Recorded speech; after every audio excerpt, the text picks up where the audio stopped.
Assalomu alaykum, hurmatli obunachilarimiz, aziz yurtdoshlar.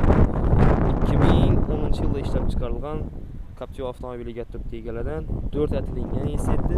Balonlar yaxshisidan metan gaz balonlari ham bor. 90likdan qo'yilgan mashinamizda probegi 99396 probegda mashinamiz. Holatlar yaxshi, salon qismini ko'rib tursak, koja matoyi bo'lib turibdi. Kraskalarni o'zlari uchun bir xato proverka ettirib basasizlar.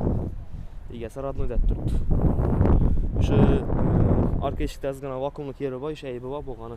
Qolgan yerlar ham meni tozalab turibdi. Kraskasi, probeglar ham men o'zlari uchun bir xato ko'rsatib asosida bo'ladi. 2010-yil 3.2 lik motor. Narxi esa 135 million aytilishi, ustunda ozgina kelishiladi. Faqat narxi sotiladi, variant yo'q. Kimga kerak bo'lsa, qiziquvchilar olsa, avtomobil avtosalonimizga bemalol murojaat qilaversa, telefon nomerlarimiz video ostida bo'ladi. Sog' bo'ling, salomat bo'ling. Videomizga bir like bosib qo'ying, kanalimizga podpiska tugmasini bosib qo'ying.